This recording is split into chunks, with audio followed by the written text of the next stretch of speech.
Good afternoon. तो finally वो दिन आ गया है। आपने पिछले काफ़ी टाइम से मेहनत करी है एंड पिछले 3 4 5 महीने से आप शायद काफ़ी बिजी हो गए अपने एलएलएम की प्रिपरेशन के लिए। C U T P G L L M 2025। तो आज है आपका 25 मार्च। काफ़ी बढ़िया डेट भी है, 2025 एंड 25 मार्च। एंड कल आपका एग्ज़ाम है 26 मार्च 2025। काफ़ी टाइम पहले लगभग एग्ज़ाम डेट आ गई थी। ठीक है, मार्च में ही आ गई थी शायद, मार्च से पहले लास्ट में, फेब के लास्ट तक। तो कल आपकी जो शिफ्ट है वो ये है शायद। ठीक है, 90 मिनट का आपका एग्ज़ाम है। तो इस वीडियो में मैं कुछ पढ़ाने तो नहीं आया, लेकिन लास्ट में एज यूजुअल कुछ छोटी छोटी बातें हैं। आई होप उससे आपके एग्ज़ाम में अगर 3 4 क्वेश्चन भी अगर सही हो जाते हैं, 3 4 क्वेश्चंस पे भी अगर फ़र्क पड़ता है, तो ये वीडियो फ्रूटफुल है। ठीक है, इतना ही मैं यहाँ पे आपके लिए लेके आया हूँ। बाकी इससे पहले जितना आपने सीखा है खुद से या फिर मेरे वीडियोस की हेल्प से या फिर बैच के अंदर, तो वो आपकी मेहनत है। हमारा काम बस थोड़ा सा गाइड करना होता है, बाकी बच्चे की पूरी अपनी खुद की मेहनत है। ठीक है, तो छोटी छोटी बातें एक बार हम डिस्कस कर लेते हैं फटाफट। सबसे पहली बात तो ये है कि आप एग्ज़ाम सेंटर पे टाइम से पहुंचना भाई। जैसे 12:30 का आपका एग्ज़ाम शेड्यूल शुरू हो जाएगा आपका, तो एडमिट कार्ड पे शायद आपका एडमिट कार्ड आ ही गए हैं 2 3 दिन पहले, तो उसमें लिखा होगा कि कितने टाइम पहले एंट्री शुरू हो जाएगी। तो उस टाइम को आप मान के चलो कि उस टाइम से लगभग 15 20 मिनट पहले, फॉर एग्जाम्पल ले लेते हैं कि 11:30 बजे एंट्री शुरू हो जाएगी, तो लगभग आप 11:15 तक अपने सेंटर पे पहुंच जाओ। ठीक है, थोड़ा सुनने में आपको लगेगा कि यार 1 1.5 घंटे पहले जाके क्या करूंगा, लेकिन भाई देखो ऐसा है, आज के टाइम में कुछ नहीं पता। आपकी कार खराब हो जाए, मेट्रो से आ रहे हो लेट हो जाए, कुछ भी हो सकता है, एंड टाइम पे कोई मूवमेंट हो सकता है, या पब्लिक व्हीकल यूज कर रहे हो वो भी खराब हो जाए, कुछ भी। देखो मैं नेगेटिव साइड पे तो नहीं जा रहा हूँ, लेकिन हमेशा सेफ साइड पे रहना चाहिए आपको, कि जो भी एग्जाम में एंट्री का टाइम है उससे लगभग 15 20 मिनट आधे घंटे पहले पहुंच जाओ। कोई भी परेशानी नहीं। अगर आप खुद के पर्सनल व्हीकल से जा रहे हो तो फिर आप अपनी गाड़ी में बैठ के भी रिवाइज कर सकते हो, वेट कर सकते हो, लेकिन ऑन दी स्पॉट पहुंचना जरूरी है। ठीक है, होगा क्या कि कुछ बच्चे अगर बिल्कुल एट द टाइम पहुंचते हैं तो भागा भागा अंदर जाते हैं एंड फिर काफ़ी वो मतलब कंफर्टेबल फील नहीं करते हैं। हर एक चीज़ बायोमेट्रिक वगैरह फास्ट फास्ट कराते हैं, तो थोड़ा सा पैनिक स्टेज में रहोगे आप। ठीक है, और आपको अभी काम रहना है, बिल्कुल काम रह के काम करना है, वरना आपका ये जो जो भी आपने 3 4 महीने 5 महीने प्रिपरेशन करी है, तो ये सब बेकार चली जाएगी। ठीक है, तो कुछ नहीं, अपना अच्छा से आज नींद पूरी लो, गुड स्लीप, बढ़िया से नींद लेके जाओ, बढ़िया से ब्रेकफास्ट करके जाओ। ज़्यादा हैवी खाना मत खाना, क्योंकि 12:30 बजे आपका एग्ज़ाम शुरू हो जाएगा, तो लंच का टाइम ऑफिशियली लगभग हम 1:30 और 2 के बीच में मानते हैं, तो उस टाइम तो आप एग्ज़ाम दे रहे होगे।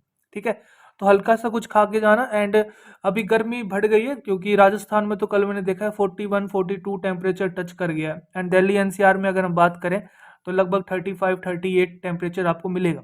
ठीक है, अगर आप गूगल पे देखोगे कमिंग डेज टेम्परेचर, तो उसमें लगभग 35 37 के आसपास आपको दिखेगा। तो थोड़ा सा अच्छे से, ज़्यादा हैवी कपड़े मत पहन के जाना, लाइट कपड़े पहनना, वाटर बॉटल लेके जाना, एंड जो भी आपको इंस्ट्रक्शंस दे रखी है एडमिट कार्ड है वो फॉलो करके जाना। ठीक है, ये सब बहुत ज़रूरी है एग्ज़ाम से पहले। ठीक है, तो ये सब अपना आप अच्छे से कर लेना, इसके रिगार्डिंग कोई इशू नहीं आना चाहिए। सेकंड पॉइंट ये है कि कॉन्फिडेंट रहो यार थोड़ा सा, क्योंकि देखो अगर आप अंडर कॉन्फिडेंट होके एग्जाम में जा रहे हो, तो चाहे आपने कितनी मेहनत करी हो, कहीं से कुछ भी पढ़ा हो, किसी से भी गाइडेंस लियो, वो सब बेकार चला जाएगा। ठीक है, अब बारी ये थी, जो भी 3 4 5 महीने आपने पढ़ा है, 2 3 महीने, जो जैसा भी जिसको, सबकी प्रिपरेशन जो जर्नी है वो डिफरेंट होगी। किसी बच्चे को बहुत ज़्यादा पढ़ना पड़ा होगा, उसने एलएलबी में ज़्यादा अच्छा, इतने जब ये सब्जेक्ट थे सेमेस्टर में तब आपने इतना ध्यान नहीं दिया होगा, तो उसे और भी मेहनत करनी पड़ी होगी। ठीक है, तो सबकी जर्नी आपकी अलग अलग हो सकती है, लेकिन जो भी आपको बेस्ट लगा, आपके काफ़ी स्टूडेंट्स के अभी एग्ज़ाम भी जैसे बीच में आ रहे हैं, जैसे आज मार्च चल रहा है तो अप्रैल में उनके सेमेस्टर एग्ज़ाम भी, तो वो भी बहुत ज़रूरी है। तो उनसे उनकी परफॉर्मेंस पे इम्पैक्ट आएगा, ये कोई मतलब डाउट वाली बात है ही नहीं। ठीक है, तो वो सब कंसिडर किया होगा आपने, तो कॉन्फिडेंट रह के जाना है कि यार मेरे से जितना हो पा रहा था वो हमने किया। ठीक है, अगर इसके बाद जो भी रिजल्ट होगा वो हमें मंजूर है। ठीक है, स्टिल अगर आपको लग रहा है कि नहीं भाई अभी भी आप अंडर कॉन्फिडेंट हो, तो सबसे बढ़िया आप ये काम कर सकते हो कि जो स्टडी मटेरियल जो जिन बच्चों ने लिया है, एक बार उनको फिर से एक बार ऊपर से देख लो। ठीक है, 5 6 घंटे एक बार दे दो, क्योंकि होता क्या है ना, हमारा माइंड ऐसा होता है, जो चीज़ आपने क्लास में सुनी है या फिर पहले एलएलबी में अपने टीचर से जिससे पढ़ा होगा उनसे सुनी है, तो वो रिकॉल करता है और ये ब्रेन का सबसे बढ़िया फंक्शन होता है। बस हमें उस चीज़ को एक बार देखना होता है, वो इतना बढ़िया आपको रिमाइंड करा देगा पुरानी चीज़ें, ठीक है? तो आपको वो पुरानी मेमोरी को फिर से, जो मसल मेमोरी है आपकी माइंड की, उसको एक बार फिर से अगेन आप कह सकते हो टच देना है, ठीक है? तो ये बहुत बढ़िया काम है, आप कर सकते हो। इसके साथ-साथ मैं एक चीज़ और बताऊँगा आपको कि आपके एग्ज़ाम में जैसे मान लो 75 क्वेश्चन आते हैं, तो 75 क्वेश्चन में से अगर मैं बात करूँ तो 35 से लेके 45 क्वेश्चन बहुत ईज़ी आते हैं। एंड अब ये ईज़ी, किसी बच्चे के लिए ईज़ी वाले भी हार्ड हो सकते हैं, लेकिन मैं एक जनरल आपको व्यू बता रहा हूँ। 35 से 45 क्वेश्चन काफ़ी ईज़ी होते हैं। अगर आपने थोड़ा-सा भी प्रिपरेशन सीरियस होके किया है, तो आप ये क्वेश्चन कर सकते हो। एंड मैं ये क्वेश्चन इसलिए बता रहा हूँ क्योंकि मोस्ट ऑफ द क्वेश्चन ये आपको एआईबी के पैटर्न पे मिलेंगे। एंड जो सीयूटी के जो पीवाईक्यू हैं, एग्जैक्ट पीवाईक्यू उठ के सेम टू सेम क्वेश्चन भी पूछा हुआ है एग्जामिनर ने। अगर आप देखोगे 4 साल के पेपर हैं जो मैंने एनालिसिस कराया है बच्चों क्लास में भी एंड यूट्यूब पे भी है, तो काफ़ी क्वेश्चन आपको दिखेंगे कि एग्जैक्ट पिछले साल ही वही आया था, इस साल भी वही आ गया, या फिर 1-2 साल पहले आया था। एंड एग्जैक्ट क्वेश्चन तो आया है और सेम कंसेप्ट पे भी आया है। हर बार मान लो सेक्शन नंबर 300 के एक्सेप्शन पूछ लिए उसने, ठीक है? तो 2-3 क्वेश्चन आपको उन्हीं के दिख रहे हैं। तो ऐसी चीज़ों को पकड़ के आप उनको एक बार फिर से रिवाइज करो, क्योंकि उनके आने के चांसेस ज़्यादा है, ठीक है? तो ऐसा अगर आप करते हो तो मेरा ये मानना है कि इस एग्ज़ाम में आपको आराम से 55 से 60 क्वेश्चन ऐसे मिलेंगे जो आप आराम से कर सकते हो, केवल और केवल जो आपके सोर्सेज हैं AIB के PYQ। ये वीडियोस फ्रीली अवेलेबल है इंटरनेट पे, मेरे यूट्यूब चैनल पे, आप वहाँ से भी कर सकते हो। एंड जो मैंने आपको CUT का जो स्टडी मटेरियल दिया है उसकी हेल्प से, और हमने UGC नेट के भी PYQ किए हैं उसकी हेल्प से, आराम से 55 टू 60 क्वेश्चन आपको उन्हीं कंसेप्ट पे मिलेंगे, मिनिमम बता रहा हूँ मैं, इससे ज़्यादा भी हो सकता है। एंड कितना भी आप पढ़ के चले जाओ, इस स्टेज पे अभी आप हो, तो आपको डेफिनेटली कुछ क्वेश्चन ऐसे मिलेंगे, 10 12 15 क्वेश्चन ऐसे भी दिखेंगे जो आपको मूड स्पॉइल करेंगे एंड आपका ये लगेगा यार ये तो पता नहीं क्या ही आ गया, ठीक है? ऐसा भी हो सकता है जो 75 क्वेश्चन आपके एग्जाम में आएंगे, शुरू के 5 क्वेश्चन ही आपको वैसे दिख जाए, ठीक है? तो उससे मूड खराब नहीं करना है। आपका टारगेट ये होना चाहिए कि आपको पेपर 3 पार्ट्स में करना है, 3 स्टेजेस में करना है, ठीक है? पहले एक बार में ये नहीं कि 90 के 90 मिनट में आप पहले से लेके आखिर तक क्वेश्चन ही पढ़ रहे हो एंड उसको पढ़ के कर रहे हो, ऐसा नहीं। एग्जाम को 3 पार्ट्स में आप डिवाइड कर लो, 3 टाइम्स में डिवाइड कर लो एंड क्वेश्चंस के लेवल को डिवाइड कर लो। जैसे जो फर्स्ट स्टेज है हमारी, जो फर्स्ट पार्ट है, उसका आपका यही एम होना चाहिए कि भाई मुझे जो क्वेश्चन दिख रहा है उसको मैं फटाफट पढूं, मुझे समझ में आ गया, मैंने पढ़ा हुआ है कंसेप्ट, मेरे को याद है कंसेप्ट, या मैं फुल्ली कॉन्फिडेंट हूँ, तो उस क्वेश्चन को वहीं की वहीं मार्क कर दो, ठीक है? आपका यहाँ पे जो बगल में टेबल होगी वहां पे ग्रीन कलर आ जाएगा, ठीक है? जैसे आप मार्क करोगे इस क्वेश्चन को, ठीक है? तो ये वाला टारगेट होना चाहिए आपका जो फर्स्ट स्टेज होगी उसके अंदर। एंड ये काम आपको 45 मिनट्स में करना है एंड सारे के सारे 75 क्वेश्चंस को देख लेना है। इन 45 मिनट्स में आपको वो क्वेश्चन कभी मार्क कर लेना जो आपको आता है, क्योंकि वो देखते ही पता लग जाएगा, क्योंकि आपने बार बार किया। बहुत ईजी क्वेश्चन ही करोगे इस फर्स्ट स्टेज में, तो कोई कॉम्प्लिकेटेड क्वेश्चन को टच भी नहीं करना है इस टाइम पे, ठीक है? अगर कॉम्प्लिकेटेड है, आपने पढ़ा हुआ है, तो टच करो। यानी कहने की बात ये है कि दिखा तो दिखा, आया तो आया, मार्क करो, टिक करो, आगे बढ़ो, ठीक है? तो 75 क्वेश्चंस 45 मिनट्स का आपका टारगेट होना चाहिए। इसमें लेट्स सपोज हम मान लेते हैं आराम से अगर आपने प्रिपरेशन करी है तो इतने क्वेश्चन हर एक बच्चा मार्क कर लेगा। 35 40 45 की रेंज में इतने क्वेश्चन आपको दिख जाएंगे अगर आपने डेडिकेटली प्रिपरेशन करी है, ठीक है? अगर पीवाईक्यू का भी एनालिसिस किया होगा, 300-400 पीवाईक्यू है आपके पास, तो उसमें भी आपने देखा होगा कि थोड़े हल्के क्वेश्चन भी आते हैं, ठीक है? लेकिन एक चीज़ और करनी है आपको साथ के साथ, जैसे जो पर्पल कलर होता है आपके जो वहाँ पे रिव्यू के लिए, तो उन क्वेश्चंस को भी जब आप 75 क्वेश्चंस गो थ्रू करोगे तो उन क्वेश्चन को भी रिव्यू के लिए मार्क कर देना, क्योंकि बाद में ढूंढने में परेशानी होगी आपको, ठीक है? ऑनलाइन पेपर कैसे अटेम्प्ट करते हैं ये मैंने पहले भी सिखा रखा है, लेकिन फिर से एक बार मैं यहाँ पे बता रहा हूँ। तो उनको रिव्यू के लिए आप मार्क कर देना, ताकि जब सेकंड स्टेज पे आप आओगे, क्योंकि ये वो वाले क्वेश्चन है कि आपने कंसेप्ट थोड़ा बहुत सुना हुआ है, थोड़ा बहुत सीखा हुआ है, या तो क्वेश्चन थोड़ा लेंथी मिलेगा, जैसे आपको पता है कि मोर देन वन स्टेटमेंट वाले क्वेश्चन भी आते हैं आपके एग्जाम में, एंड उसमें फिर स्टेटमेंट थोड़ा आपको एलिमिनेट टेक्निक से थोड़ा कंसेप्ट यूज करके, ये थोड़े टाइम कंज्यूमिंग क्वेश्चन होंगे आपके यहाँ पे, टाइम कंज्यूम करेंगे, एंड टाइम कंज्यूम करेंगे, थोड़ा पेशेंस के साथ काम करना पड़ेगा। अगर आप इन क्वेश्चंस को पहले कर लोगे तो फिर आपको ये रहेगा यार मेरा पेपर कहीं छूट नहीं जाए, छूट नहीं जाए, तो आप इजी क्वेश्चन भी हड़बड़ाहट में करोगे, ठीक है? तो पहले आप अपना थोड़ा सिक्योर कर लो, माइंड को थोड़ा काम कर लो कि हाँ भाई 35-45 क्वेश्चन मेरी झोली में आ चुके हैं, ठीक है? अब मेरे को ऐसे क्वेश्चन करने हैं जो मैंने कंसेप्ट थोड़ा पढ़ा हुआ है, बस एक बार टच करना है, कामली उसको रीड करना है, माइंड को थोड़ा रिकॉल करना है, आराम से काम स्टेट में रह के करोगे तो हो जाएगा। होता ऐसा ही है, अगर आपने शुरुआत में ऐसे क्वेश्चन ले लिए तो शायद ना हो आपसे, लेकिन अगर आपने इस स्टेज को कंप्लीट कर लिया जैसे मैंने सिखाया है, उसके बाद आपके चांसेस हैं कि हो जाएंगे, ठीक है? तो लगभग आपको यहाँ पे आराम से 15 से लेके 25 क्वेश्चन ऐसे दिखेंगे जो आपने मार्क करे होंगे। 15, 18, 20, 23, 25 ये कैटेगरी रहेगी जो आप इस 30 मिनट्स में सोल्व करोगे। अब ये हर बच्चे के लिए वेरी कर सकता है, किसी के लिए ये 15 भी हो सकता है, 18 भी हो सकता है, 12-13 के आसपास, या फिर 18-20 के आसपास भी हो सकता है, लेकिन नॉर्मली इसी रेंज में सब बच्चे फोल्ड करेंगे, क्योंकि इन क्वेश्चंस को थोड़ा सा आपको इन क्वेश्चन से ज़्यादा टाइमिंग लगेगा। इतना करने के बाद अगर हम पैटर्न देखें तो ये है कि अगर आप इस रेंज में हो 60 टू 65 क्वेश्चंस आफ्टर, अगर हम बात करें 45 मिनट्स प्लस 30 मिनट्स, तो ये हो गए आपके 75 मिनट्स, ठीक है?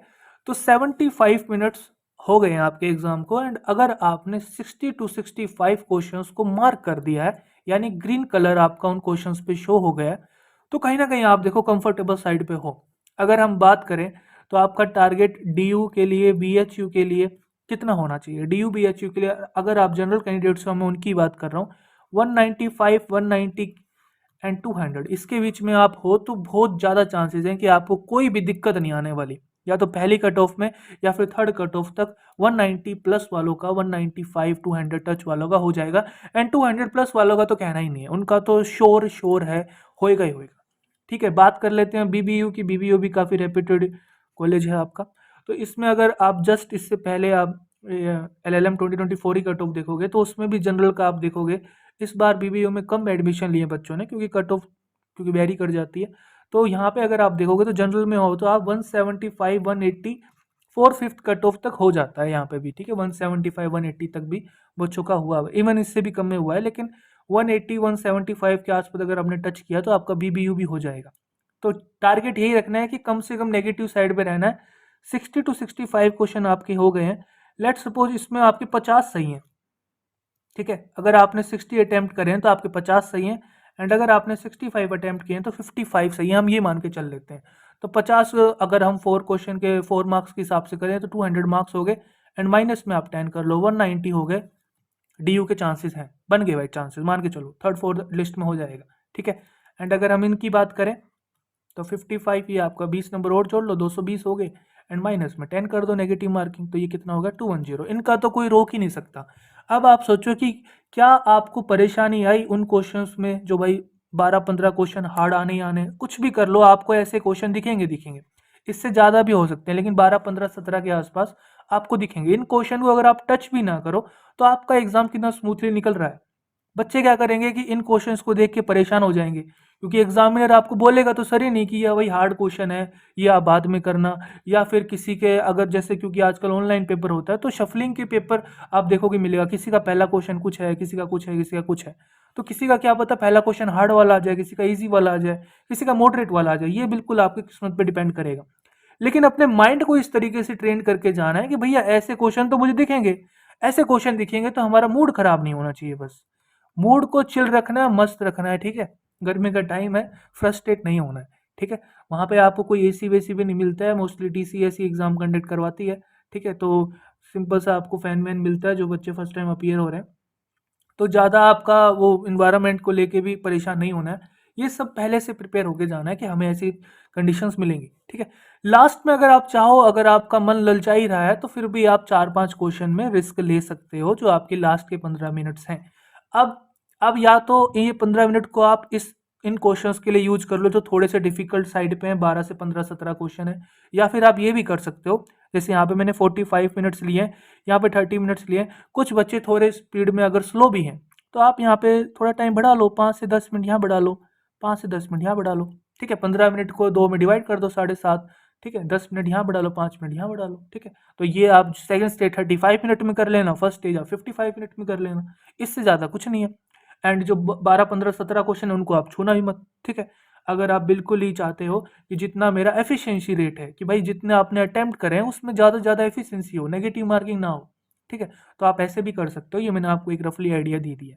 एलिमिनेशन टेक्निक का यूज करो भाई। एलिमिनेशन टेक्निक आपके एग्जाम में मैथ द कॉलम का क्वेश्चन आएगा, आपको मोर देन वन स्टेटमेंट का क्वेश्चन आएगा, ठीक है।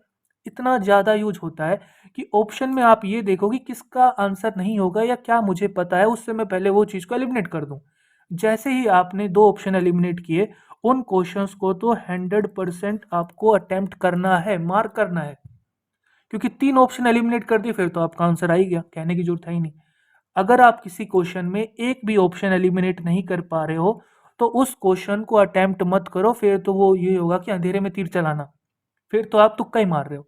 एंड वो जब मार रहे हैं जब आप बिल्कुल सिक्योर हो, 4-5 क्वेश्चन में रिस्क ले सकते हो लास्ट में, लेकिन शुरुआत से ऐसे खेल खेल के नहीं चलना है, ठीक है। कोशिश ये करनी है कि हमें जो क्वेश्चन आता है वो पहले कर लो फटाफट फर्स्ट स्टेज में। सेकंड स्टेज में एलिमिनेशन टेक्निक से दो ऑप्शन को एलिमिनेट करो, फिर उन क्वेश्चन को 100% करो। एंड इतना करने के बाद अगर आप इस रेंज में हो तो ज़्यादा रिस्क नहीं लेना, 4-5 क्वेश्चन में और ले सकते हो। लेकिन स्टिल अगर आपको लग रहा है कि लेना है, मेरे हिसाब से अगर आपने किसी भी क्वेश्चन में एक भी ऑप्शन में एलिमिनेट नहीं किया है तो उसको अटेम्प्ट मत करना, बिल्कुल भी मत करना। नेगेटिव साइड पे बहुत ज़्यादा चांसेस है जाने के। एक ऑप्शन भी एलिमिनेट किया है तब भी मत करना, ठीक है। हर बार एटलीस्ट दो ऑप्शन तो एलिमिनेट करने हैं आपको, एक ऑप्शन भी एलिमिनेट करने से बात नहीं बनेगी, ठीक है, क्योंकि नेगेटिव मार्किंग में फिर आप ज़्यादा चले जाओगे। तो ऐसा आपको करके एलिमिनेशन टेक्निक का यूज करना है। एंड ये सबसे इंपॉर्टेंट पॉइंट है जो आपके माइंड को थोड़ा सा रिलैक्स रखेगा। देखो, आप जो एग्ज़ाम दे रहे हो, क्योंकि आप इस एग्ज़ाम का नाम क्या है, सी यू टी पी जी के अंडर आप मास्टर डिग्री कर रहे हो LLM की, ठीक है। पोस्ट ग्रेजुएट डिग्री है आपकी, LLB ग्रेजुएट डिग्री है, एंड देन फिर LLM है। अगर आप देखोगे जैसे और डिग्रीज हैं आपकी, MA है, MCOM है, इन बच्चों के पास ज़्यादा ऑप्शन नहीं होते। इनको तो भाई ईयर वेस्ट ही आप इनका कह सकते हो, ईयर ड्रॉप ही माना जाएगा, क्योंकि अगर इनका बेचारों का अच्छे कॉलेज में नहीं होता है तो इनके पास क्या ऑप्शन है, फिर इनको या तो और कहीं से करना पड़ेगा MA MCOM, या फिर ईयर ड्रॉप करके फिर से प्रिपरेशन करनी पड़ेगी। लेकिन आप कर रहे हो, देखो LLB डिग्री है आपके पास, ठीक है। मोस्टली फ्रेशर बच्चे ही मिलेंगे इसमें एग्जाम में, कोई या तो ऐसा तो है नहीं जो 4-5 साल से प्रिपरेशन कर रहे हैं। तो आप ये भी कर सकते हो कि अगर आपको अच्छा कॉलेज नहीं मिलता है, DU BHU BBUTs वगैरह, तो आप 1 साल का ड्रॉप ले लो, उस साल में आप प्रैक्टिस कर लो, कुछ ना कुछ सीखोगे वहाँ से। प्रैक्टिस भी आपको इस प्रोफेशन में बहुत काम आएगी, कंसेप्ट बिल्ड होंगे, प्रोसीजर लो की थ्योरी आपको अच्छे से पता चल जाएगी, ठीक है। थोड़ा सा इनकम सोर्स भी बनेगा आपका, क्या पता आपका मन फिर लिटिगेशन में लगने लग जाए, क्योंकि किसी चीज़ को अगर हम दूर से देखते हैं तो दूर से देखने में उसका जो भी उसका प्रो है कौन है हमें नहीं समझ में आएगा, उसको मैदान में उतर के हमें देखना ही पड़ेगा कि ये मेरे हित में जाएगी या मेरे अगेंस्ट में जाएगी, ठीक है। क्या पता आपको लिटिगेशन में इंटरेस्ट आने लग जाए, अगली बार आप पेपर ही ना दो, आपको इतना अच्छा मूड हो जाए, ठीक है। तो मेरा कहने का मतलब ये है कि आपको ये नहीं कि मेरा ईयर वेस्ट हो जाएगा, तो मेरे लिए तो ये एग्ज़ाम पता नहीं क्या ही है, मेरे को तो करना है, करो या मरो सीधी वाली है, ऐसा करके नहीं करना है, ठीक है। अपना बिल्कुल चिल होके जाना है, होता है तो होता है, नहीं होता है तो नहीं होता है। देखो, एडमिशन तो लगभग सभी का हो जाएगा, आपके सेंट्रल यूनिवर्सिटीज़ हैं, स्टेट यूनिवर्सिटीज़ हैं, प्राइवेट यूनिवर्सिटीज़ हैं, डीम्ड यूनिवर्सिटी हैं। प्राइवेट वाले तो घर से बुला बुला के लेके जाते हैं, ठीक है। तो स्टेट में भी काफ़ी सीटें खाली रहती है, सेंट्रल में भी बहुत सी सीटें खाली रहती हैं, ठीक है। जनरल क्या है, कुछ कर्नाटका है, केरला वगैरह है, कश्मीर वगैरह है, इनमें तो बहुत कम कट ऑफ जाती है। लेकिन मेरा कहने का मतलब ये है कि अगर आपने गोल रखा है अच्छा DU BHU BBU LLM degree करने का, अगर आपको वास्तव में एकेडमिक साइड पे जाना है, देखो सबका गोल अलग अलग हो सकता है इस डिग्री के लिए, LLM डिग्री के लिए। किसी को केवल LLM डिग्री नाम की करनी है तो भाई उसके लिए तो फिर कोई भी कॉलेज चलेगा। कोई जुडिशरी की प्रिपरेशन करना चाह रहा है तो उसको भी कोई ज़्यादा फर्क नहीं पड़ता LLM की डिग्री से, तो वो भी मोस्टली किसी भी यूनिवर्सिटी से कर सकता है। लेकिन अगर आपको फुल प्रूफ, अगर आपको LLM डिग्री का फ़ायदा चाहिए, एकेडमिक में जाना है, रिसर्च में जाना है, अच्छा अच्छा आपको जो आपके कोलीग्स हैं उनके साथ रहना है, एक फ्रूटफुल इन्वायरमेंट चाहिए आपको, तो मैं आपको बोलूँगा कि भाई अगर DU BHU BBU में अगर आपका नहीं हो रहा है तो आप प्रैक्टिस के साइड चले जाना, 1 साल का ड्रॉप कर लेना, ठीक है। लेकिन करना अच्छे कॉलेज से, ठीक है। टिस भी आप कंसिडर कर सकते हो, टिस भी अच्छा कॉलेज है, ठीक है। एंड लास्ट में उन बच्चों के लिए जो बिल्कुल ही नहीं पढ़े हैं, लास्ट में एक वीक में आते हैं कि सर अब क्या करें, ठीक है। तो उनके लिए यही है कि भैया एटलीस्ट कुछ तो करके आओ पेपर में, क्योंकि जो वो आप सीट चाह रहे हो किसी भी कॉलेज में तो वो भी तो तब मिलेगी ना जब जनरल के हो आप। एटलीस्ट 100 120 नंबर, 80 नंबर, 90 नंबर हैं, बच्चों के 30 नंबर, 20 नंबर ऐसे भी आते हैं, ठीक है। तो इतना भी कम नहीं जाना है। अगर आपको कोई भी कॉलेज चाहिएगा तो उसके लिए भी कुछ तो क्वेश्चन करके आने पड़ेंगे, सही। तो आप इतना ही कर सकते हो लास्ट मोमेंट पे। AIB की PYQ फ्रीली अवेलेबल है यूट्यूब पे, मेरे चैनल पे। AIB प्लेलिस्ट, आप प्लेलिस्ट वाले कॉलम में जाके देख लो, सारे के सारे लगभग आपको 1700-1800 क्वेश्चन मिल जाएंगे। इन्हीं में से आप देखोगे आपके एग्जाम में 35 to 45 की रेंज के जो क्वेश्चन है, कंसेप्ट है, इन्हीं प्रोविजंस पे बेस्ड होंगे। उन वीडियो को देख लो आराम से, कुछ तो क्वेश्चन निकल ही जाएंगे आपके, ये उन बच्चों के लिए जो बिल्कुल किन्होंने कुछ भी नहीं पढ़ा है, ठीक है।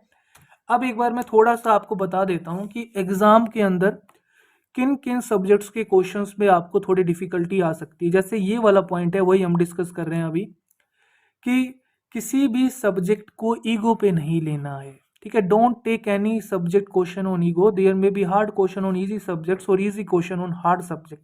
यही वाली बात हम यहाँ डिस्कस करेंगे।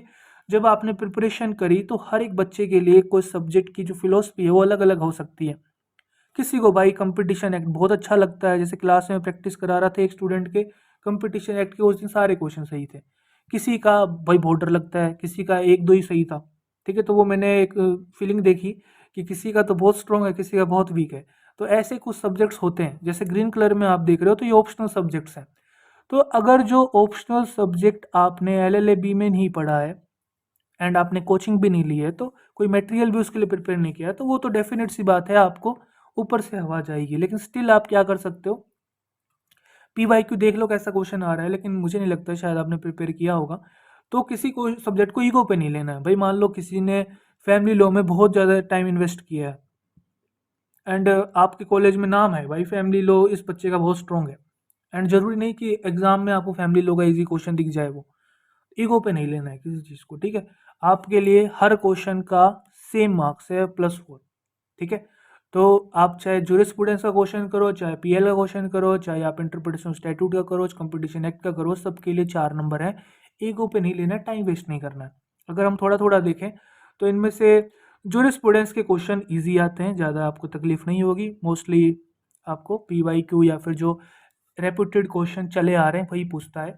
कॉन्स्टिट्यूशन में भी कोई परेशानी नहीं होगी, एडमिन लॉ में भी कोई परेशानी नहीं होगी, पुराने वाले ही घिसे पिटे क्वेश्चन आते हैं, एक दो कुछ नया दिख गया तो दिख गया। पब्लिक इंटरनेशनल लॉ आपको परेशान जरूर कर सकता है, क्योंकि इसके अंदर परमानेंट कोर्ट ऑफ आर्बिट्रेशन का अगर केस पूछ लिया तो ये शायद आपको नहीं कराया जाता है इतना ज़्यादा डीपली कोर्स में। ऊपर से इसके अंदर बहुत से स्टैट्यूट है, UN चार्टर है, UDHR है, ICC-CPR है, ICE-SCR है, बहुत कुछ पढ़ने को है। उससे पूछता भी है, मेन चीज़ ये है उससे डीप जाके पूछ भी रहा है अंदर से। तो PIL थोड़ा सा आपको दिक्कत दे सकता है। IPC या BNS का क्वेश्चन बिल्कुल मजे से कर सकते हो, कोई परेशानी नहीं आएगी। Law of torts motor vehicle competition बिल्कुल बढ़िया हो सकता है, कोई परेशानी नहीं आएगी। इंडियन कॉन्ट्रैक्ट भी बेकार से क्वेश्चन आते हैं, इजी क्वेश्चन आते हैं। Indian partnership, sale of goods, special contract easy आते हैं। यहाँ पे थोड़ा ध्यान रखना कि कंपनी लॉ आपको परेशान करेगा, लेकिन कंपनी लॉ का मैंने जो स्टूडेंट्स को मटेरियल दिया है उसके अंदर जो केस लॉज दिए, क्योंकि कंपनी लॉ में वो केस लॉज पूछ रहा है, वो भी बढ़िया वाले। एंड जो सेक्शन पूछ रहा है वो भी कोई ऐसे नहीं घिसे पिटे सेक्शन है, MOA कहाँ है, AOA कहाँ है। वो ऐसा सेक्शन पूछ रहा है जो बहुत डीप में जाकर अगर आपने उस BR एक्ट को पढ़ा है तो शायद आप रिकॉल कर पाओगे भाई ये वाला सेक्शन किसके रिगार्डिंग है। या फिर वो बोल रहा है कि इन चैप्टर्स को, पार्ट्स को सीक्वेंसली अरेंज करो। तो बहुत बड़ा BR एक्ट है कंपनी लॉ का, आपको पता होगा, एंड वेटेज भी ज़्यादा नहीं है, एक दो क्वेश्चन ही पूछता है, ठीक है। तो कंपनी लॉ थोड़ा मेंटली प्रिपेयर हो जाओ, आपको परेशान कर सकता है। फैमिली लॉ इजी, अभी तक इजी आ रहा है, ज़्यादा कोई परेशानी नहीं है। इन्वायरमेंटल लॉ में ट्रीटीज, कन्वेंशन, इनका क्वेश्चन आपको परेशान कर सकता है। बाकी बेसिक केस लॉ क्वेश्चन आ रहा है, कंसेप्ट बेस्ड क्वेश्चन आ रहा है, पैराग्राफ बेस्ड आपका BR एक्ट बेस्ड क्वेश्चन आ रहा है तो कर लोगे। ह्यूमन राइट्स इसी के साथ ही आता है। And women and child related laws, वही जो फैमिली लॉ में आपने कुछ वुमेन लॉज पढ़े हैं या फिर IPC में वुमेन्स एंड चाइल्ड के रिगार्डिंग सेक्शन पढ़े, उन्हीं के रिगार्डिंग होता है।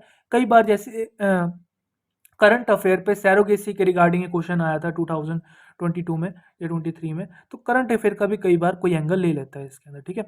IPR INT ऑप्शनल सब्जेक्ट है, वैसे इजी साइड पे रहेगा आपको, ठीक है। क्वेश्चन इजी रहते हैं, ज़्यादा परेशानी नहीं होगी। RTI से हर बार क्वेश्चन आ रहा है, इजी साइड पे रहेगा, ज़्यादा कोई परेशानी नहीं आती, पुराने से पैटर्न पे क्वेश्चन है। CRPC, BNS, CPC, इंडियन, ये तो अगर मैं बताऊँ ना, ये पूरा का पूरा अगर आप AIB के वीडियोस को देख लोगे उनसे आपका बढ़िया कवर हो जाएगा। अगर हम देखें तो इस पूरे से आपके 8 से 10 क्वेश्चन आपको दिखेंगे, तो वो आप काफ़ी अच्छे से AIB के वीडियो से कर सकते हो। जो आपका रिपीटेशन रेट है AIB के क्वेश्चंस का, PYQ का, इस एग्जाम में आपको 80-90% दिखेगा सीआरपीसी क्वेश्चन हो गए, चाहे सीपीसी के, एविडेंस के, एडीआर के, professional ethic, labour, TPA, taxation law, जिसमें आप आईटी वगैरह पढ़ते हो, सीएचजी एसटी पढ़ते हो, मोस्टली क्वेश्चन आपको एआईबी वाले ही दिखेंगे। तो वही आप कर लो, आपके लिए बढ़िया सोर्स है। एंड ये ऑप्शनल सब्जेक्ट्स हैं भाई, इनके लिए तो आपको स्टडी मटेरियल या खुद से मेहनत करनी पड़ेगी। बाकी मैंने जो स्टूडेंट्स को दिया है उनसे आराम से आपका काम चल जाएगा। जो भी आपके जितने क्वेश्चन आएंगे आप आराम से 70-80% क्वेश्चन इन ऑप्शनल सब्जेक्ट्स के कर सकते हो। तो इस तरीके से अपने माइंड को ट्रेन करके जाना है, ज़्यादा आपको अभी सिरदर्दी नहीं लेनी है। लास्ट में आप टच कर सकते हो ईआईबी के वीडियोस या छोटी छोटी बातें हैं स्टडी मटेरियल में। जो बच्चे मेरे क्लासरूम वाले सुन रहे हैं या जिन्होंने स्टडी मटेरियल परचेज किया है, वो थोड़ा देख सकते हैं कि क्या क्या उनमें इंपॉर्टेंट चीज़ें हैं। मैंने कुछ चीज़ें मार्क करी हैं वेरी वेरी इंपॉर्टेंट, वो आपको पढ़ना है। स्टिल आपको कोई डाउट है तो आप कमेंट सेक्शन में मेंशन कर सकते हो। वीडियो अच्छा लगा है तो वीडियो को लाइक कर सकते हो। खुश रहिए, मुस्कुराते रहिए, देश का ख्याल रखिए। जय हिंद।